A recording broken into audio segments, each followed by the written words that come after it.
ডোবায় সরাসরি টাকা ফেলে দিচ্ছেন কেউ কেউ, ময়লা পানিতেই কেউ বা ফেলে দিচ্ছেন দুধ কলা, এমনকি ডোবার নোংরা পানিকেই অনেকে মনে করছেন রোগ মুক্তির মহা ঔষধ। তাই নিঃসন্তান নারী থেকে শুরু করে অসুস্থ রোগী সবাই ভিড় জমান এখানেই। এমনকি চিকিৎসা বিজ্ঞানের তোয়াক্কা না করে এই দূষিত পানি পানের দাবিও করেন কেউ কেউ। আমাদের বাংলাদেশে যে বড় বড় ডাক্তার তাদের কাছে আমি চেষ্টা করছি, আমাদের এরকম কোনো সমস্যা ছিল না, কিন্তু বেবি হচ্ছিল না। এক সময় আমরা হালটা ছেড়ে দেওয়ার পরে আমার মা এখানে নিয়ে আসেন আর কি। এবার মার কথা শুনে আমি এখানে আসি, এখানে এসে এখানকার পানি খেয়ে একটা মনের বিশ্বাস নিয়ে আমি এখানে আসি। আসার পর যে মাসে আমি এখান থেকে পানি খেয়ে যাই, ওই মাসে আমার আল্লাহর রহমতে কনসিভ হয়। তখন আমি কোনো ডক্টরের আন্ডার ছিলাম না। নিয়ত করছিলাম যে আমার গাভী যদি বালবালের মতন বিয়ে হয় তাহলে আমি এখানে দুধ দিব। 15 দিন হয়েছে আজকে আমি দুধ নিয়েছি পানি। দৃশ্যটি গাজীপুরের কালিয়াকৈর উপজেলার জানের চালা গ্রামের।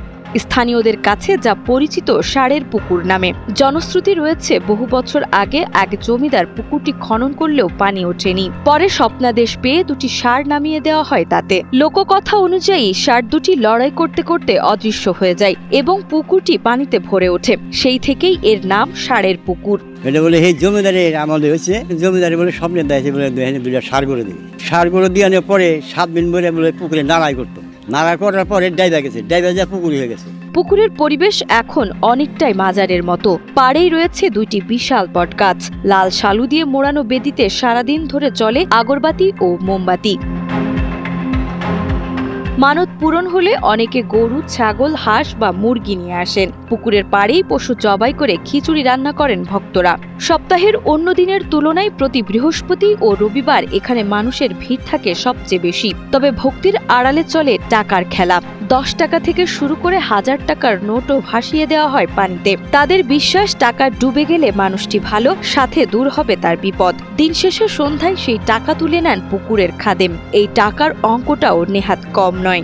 আমি টাকা দিলাম এই যে একটা মানদের জন্য, জানি এটা ব্যাগের উসুলায় কাজে লাগে। আমি ওই যে গাভীর দুধ নিয়ে আসছি, গাভীর দুধ দেওয়ার জন্য আমি মানসিক করছিলাম যে আমার গাভী যদি ভালো থাকে, সুস্থ থাকে, দুধ নিয়ে আমি ষাঁড় পুকুর আর কি দিব। অনেকেই নেয়, এই বিদায় আমি নিলাম, যদি আল্লাহ পাক যদি ভালো করে।